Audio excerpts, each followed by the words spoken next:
Hey, my name's Ryan Frazier, and this is my slide presentation about Al Capone and the social learning theory. So to get started, here's some demographic information. Al Capone was born on January 17th, 1899. His ethnicity was Italian American. He was a male. He moved to New York, Chicago, and Florida. Capone was known as a Chicago gangster crime boss during the Prohibition era, which was between 1920 and 1933, and Capone later died on January 25th, 1947, in Miami Beach, Florida.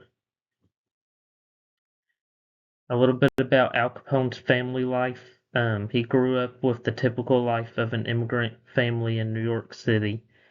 His father was a barber and his mother was a seamstress. Al was one of 9 siblings. He dropped out of school after 6th grade to join a gang while working many different side jobs for extra cash, so he didn't finish high school. Um, he got married to May in 1918, having one son, which was named Sonny. And Al and his brother Ralph ran a bootleg beer business together.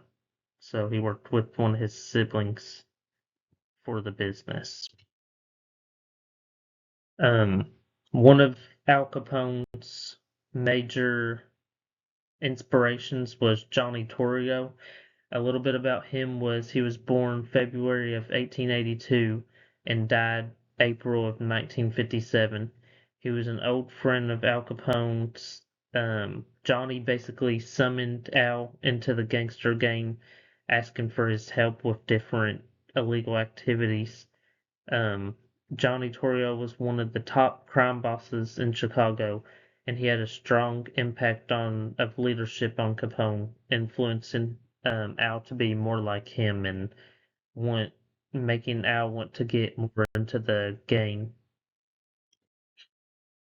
Some criminal activities Capone was involved in was he acted um, in different things, including tax evasion, prohibition violation, contempt of court, and ordering the St. Valentine's Day massacre throughout Chicago and Brooklyn. Multiple victims were involved in Al's life within all his crimes, more than anyone can count. And Al was caught more than once, actually, for different reasons, anywhere between 1929 and 1931. And 1931 was probably his worst charge, which was 11 years and being sent to Alcatraz. He is no longer serving because he is now dead. Differential association description. This theory explains how individuals gain criminal knowledge through their interactions with other individuals, so by observing them and learning through them. It's mostly learned through communication, and it can be applied to really any type of crime like shootings, like any gang related violence is observed through other people that they hang out with. Um, they learn to offend from one's environment, and criminal behavior is learned through other people. Differential association, aka social learning. Sociologist Edwin H. Sutherland developed this theory. He lived 67 years. This theory is both macro and micro. According to this theory, a person commits crime through interactions with others and adopting their techniques and motives from those they associate with or through close social connections.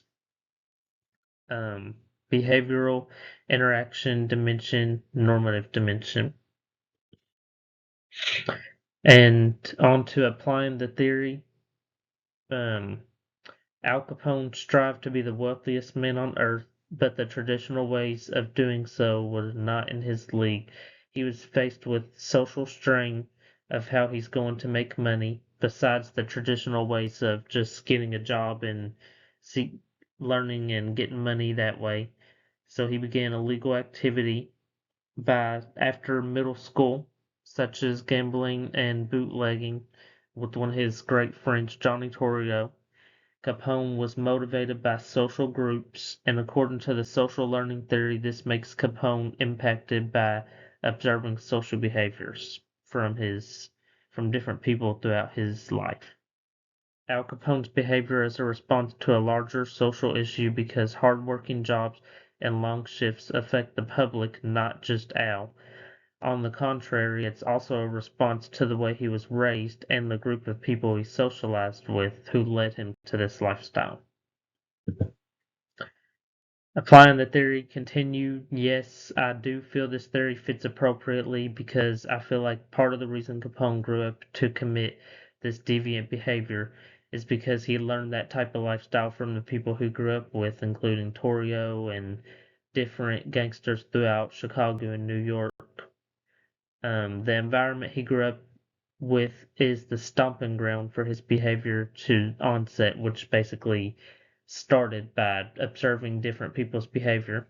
I feel like another theory that's similar to this one and could be used also is the social control theory because it talks about how social influences lead to criminal activity, which is exactly what I was trying to explain on the last two slides. Al's early life and influencers are part of how he got where he did. And here's my sources cited page.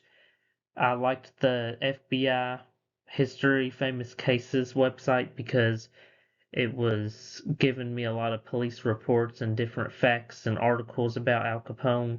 And also the biographies of Johnny Torrio and Al Capone helped me learn about their early life and different things throughout their life.